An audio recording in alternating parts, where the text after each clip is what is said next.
Also 1 goat as a sin offering, besides the regular burnt offering, its grain offering and its drink offering. On the 8th day you shall have a sacred assembly. You shall do no customary work. You shall present a burnt offering, an offering made by fire as a sweet aroma to the Lord.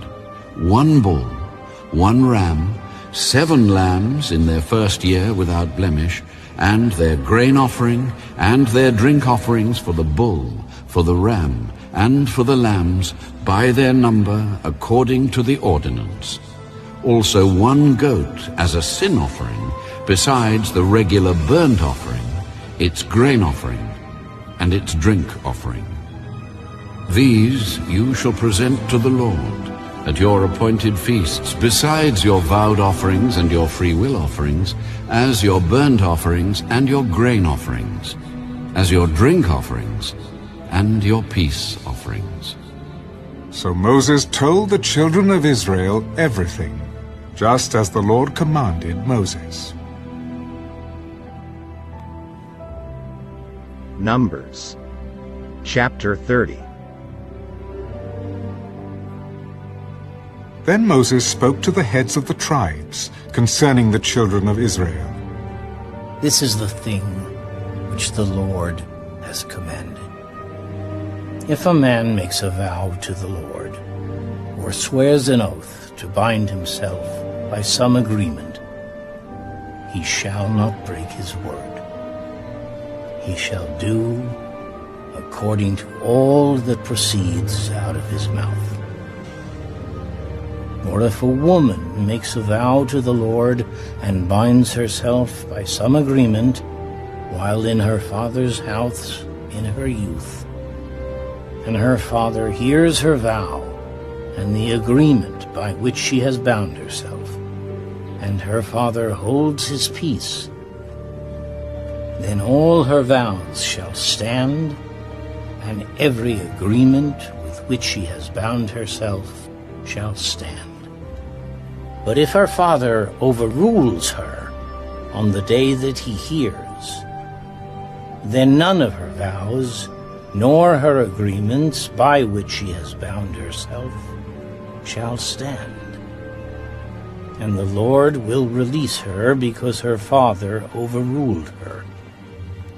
If indeed she takes a husband while bound by her vows, or by a rash utterance from her lips by which she bound herself, and her husband hears it and makes no response to her on the day that he hears, then her vows shall stand, and her agreements by which she bound herself shall stand.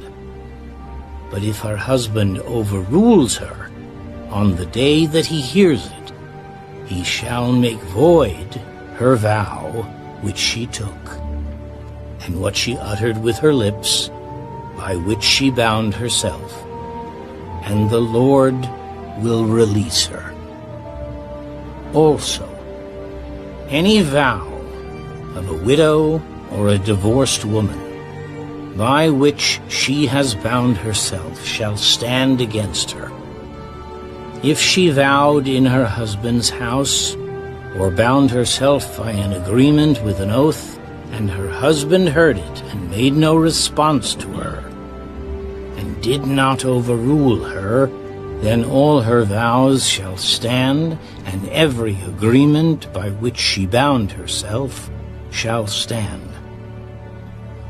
But if her husband truly made them void on the day he heard them, then whatever proceeded from her lips concerning her vows, or concerning the agreement binding her, it shall not stand.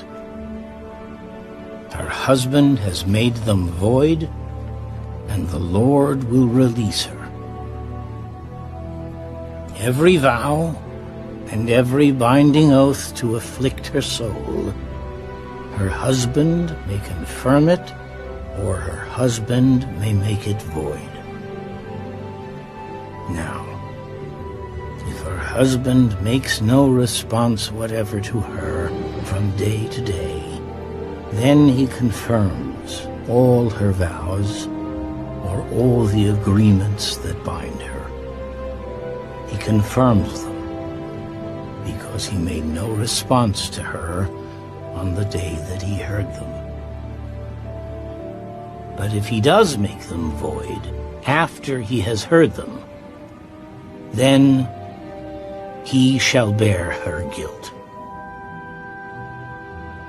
These are the statutes which the Lord commanded Moses, between a man and his wife, and between a father and his daughter, in her youth, in her father's house,